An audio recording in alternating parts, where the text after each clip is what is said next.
palavra-chave para uma comunicação religiosa eficiente de verdade é pertencimento. Por quê?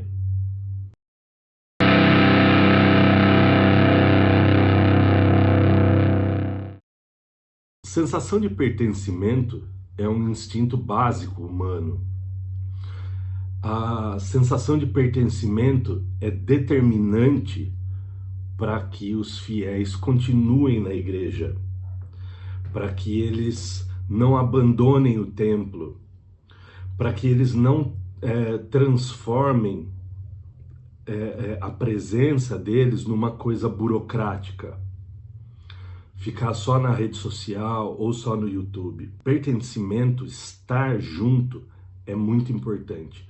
E a comunicação pode resolver isso. Isso tem algumas razões. Se a gente fizer um paralelo com a publicidade, a gente vai perceber que as teorias de comunicação sempre trabalham com a ideia de que o consumidor tem que fazer parte da marca. Em 2018 ou 2019, eu publiquei um artigo de uma técnica chamada cosmovisão na redação publicitária.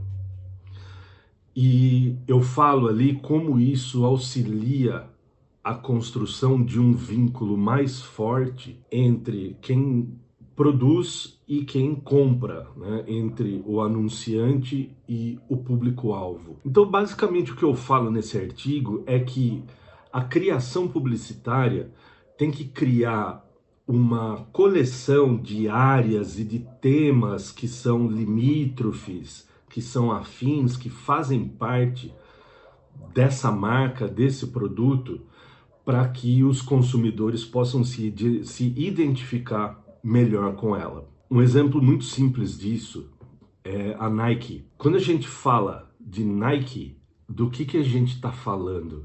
A gente está falando de cultura urbana, a gente está falando de bem-estar, a gente está falando de saúde, a gente está falando de ortopedia, a gente está falando de música e não só de praticar esporte. A gente está falando de história, a gente está falando de um monte de coisa. Então essa cosmovisão da Nike faz com que a marca atue em outras frentes que não só a prática esportiva. Então faz com que a Nike esteja presente em vários outros âmbitos da sociedade, e isso é a cosmovisão, porque a partir de textos, a partir de ações em diferentes âmbitos sociais, você também pode relacionar a marca a um produto.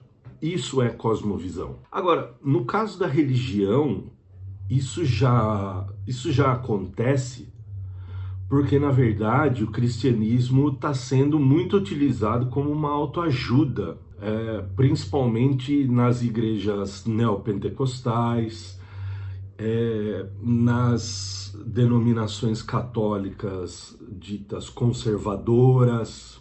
E isso é um contrassenso, né, como eu já falei em outro vídeo. Mas uma coisa que não está acontecendo muito é deixar as pessoas participarem da igreja de uma forma mais próxima, principalmente em rede social. Então, para a gente entender um pouco melhor isso, a gente precisa entender uma teoria chamada ecologia da mídia. Na ecologia das mídias, a gente estuda como que os meios de comunicação evoluem e trazem novas possibilidades de experiência para a sociedade. Então, a ecologia das mídias é um paralelo da evolução darwiniana, da evolução das espécies, né? Então, é a partir desse modelo que a ecologia das mídias descreve técnica, descreve meio, descreve fenômeno. Então, o Marshall McLuhan, né, o teórico canadense, figurinha de toda a pesquisa da comunicação, ele diz que todo meio novo tem em seu conteúdo meios antigos. O que ele quer dizer com isso? Ele quer dizer que em todo meio de comunicação novo existe um resquício daquela forma antiga, daquele meio antigo de como aquilo era feito, até que os profissionais daquela área, daquele novo meio, vão explorar todos os seus limites e descrever e achar novas formas e criar, ou pelo menos ajudar a criar novas linguagens. Então, para a gente entender isso que ele está falando, é o seguinte: pensar no cinema. Antes do cinema, o que havia? Havia o teatro. O cinema, quando surgiu, ele era simplesmente botar uma câmera no tripé e filmar a vida.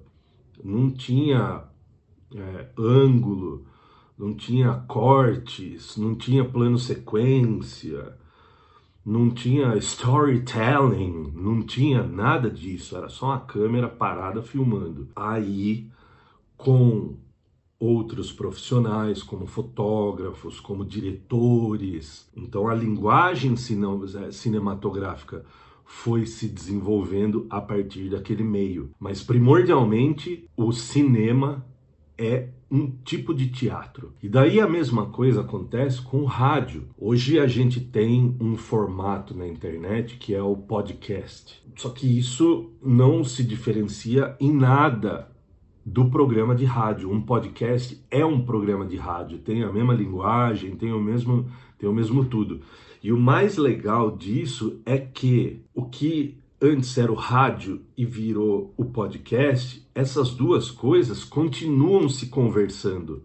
Essas coisas continuam se alimentando. Então, para quem tem o hábito de ouvir rádio como eu, você percebe nos programas de rádio linguagem típica do podcast. Então a diferença, além da diferença prática da coisa, né? Porque antes, para você ter um programa de rádio, você tinha que passar pelo agente, você tinha que passar pelo produtor, você tinha que passar pelo dono da rádio, você tinha que passar por um gargalo enorme para que você pudesse ser um radialista. Hoje não, hoje qualquer pessoa pode ter um podcast. E daí a pessoa que tem o podcast, ela pode se alimentar do formato do rádio, e o formato do rádio, o rádio também se alimenta do formato do podcast. Então, esses dois meios, eles se conversam, eles interagem. Isso não significa, e isso é uma coisa que a gente já sabe nas teorias da comunicação,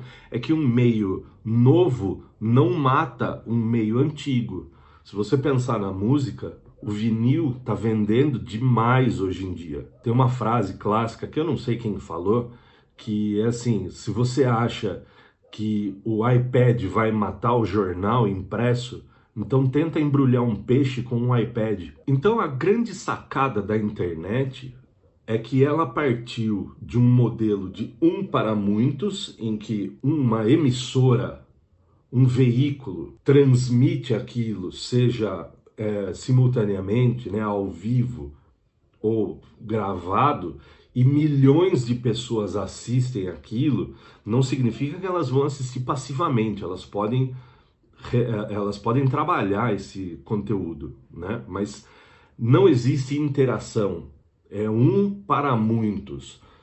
TV faz isso, rádio faz isso, livro faz isso, cinema faz isso, jornal impresso faz isso. Então esse é um modelo antigo. O modelo que a gente tem hoje é um modelo de muitos para muitos, que significa que milhões de pessoas produzem, milhões de pessoas consomem, mas a ideia de que você tem, no modelo antigo, um sistema de transmissão, agora não. Agora a gente tem um sistema de rede, de pessoas interligadas, que são pessoas que remixam conteúdo, que fazem corte, que fazem reação, que fazem faz uma série de coisas com esse conteúdo. Mas principalmente o produtor do conteúdo e a audiência conversam não só pela área de comentário, mas vão conversar por muitos outros meios. Então a comunicação religiosa pode se beneficiar muito desse instinto do ser humano que é o pertencimento. Participar, sentir-se pertencente, interagir, criar vínculo.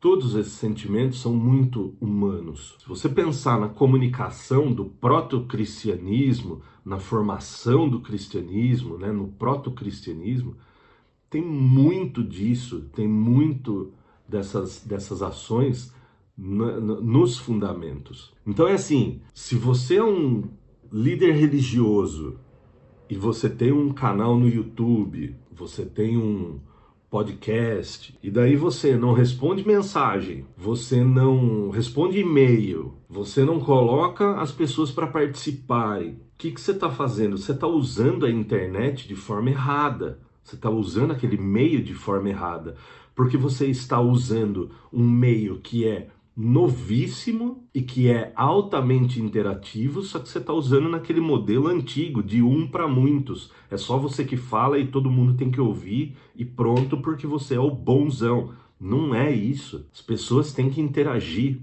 com o que você fala. Faça-os participar. Então, para isso, a gente precisa entender uma outra teoria que se chama ecologia da comunicação. Na ecologia da comunicação, é imprescindível que o contato humano seja privilegiado. Isso quer dizer que os meios de comunicação, eles têm que ser usados de tal forma que direcionem a sociedade para o contato humano. Então, se você tem uma escola da Bíblia, por exemplo, você pode manter contato com os seus alunos ao longo da semana para mandar atividade, para mandar lição, qualquer coisa que seja, uma indicação de leitura. Só que o que é mais importante numa escola da Bíblia?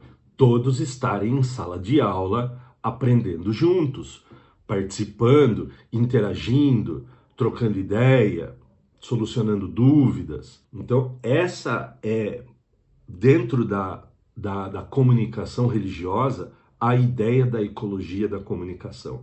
As pessoas serem direcionadas a partir dos meios para a interação humana. Hoje é muito comum que cursos à distância promovam algum tipo de encontro físico, mas que por muitas das vezes assim é burocrático, protocolar, como por exemplo, você faz um curso e daí tem a formatura, né? Aí a formatura é o único momento em que todas as pessoas se reúnem fisicamente dentro de um espaço. Não deveria ser assim. Pela ecologia da comunicação, não deveria ser assim. Os meios têm que ser utilizados para canalizar, para direcionar para o encontro público. Uma igreja tem que fazer exatamente isso. Todo encontro tem que ser público. Todo encontro tem que ter presença física. Os meios de comunicação têm que auxiliar para isso, para essa congregação. Pensa numa igreja, por exemplo, como a Renascer, em que você tem que fazer uma confissão de fé pública. Quando você assume Jesus como seu Salvador e tal, você tem que fazer isso publicamente dentro da igreja, na frente do pastor ou da pastora, na frente de todo mundo. Olha o peso que a presença física tem nessa confissão de fé. Imagina fazer isso pelo Google Meet. Imagina fazer isso pelo telefone. Não vai ter o mesmo sentido, não vai ter o mesmo peso social, não vai ter o mesmo peso histórico para a igreja e para a própria pessoa. Então a presença física, o pertencimento, o estar presente é fundamental no cristianismo. Os textos oficiais, principalmente do catolicismo, né, as bulas papais, mas alguns textos do protestantismo falam sobre como a presença física mantém a unidade da igreja. Então, se você quiser manter essa unidade, ao invés de ficar reclamando que as pessoas abandonaram a sua igreja, faça o seguinte: crie grupos de trabalho, crie grupos de estudo, estimule a criatividade, responda às mensagens. Eu sei que em determinados casos, por exemplo, sessão de comentários vai ter 1.000, 2.000, 5.000 comentários, mas tenta participar de algum jeito disso. Coloca o microfone na mão das pessoas. Um líder religioso não pode fazer as pessoas serem apenas espectadoras numa mídia, num meio baseado em interatividade. Não faz sentido isso. O pertencimento é só um dos exemplos, das centenas de exemplos, que vai auxiliar a sua igreja a se comunicar melhor com a sociedade.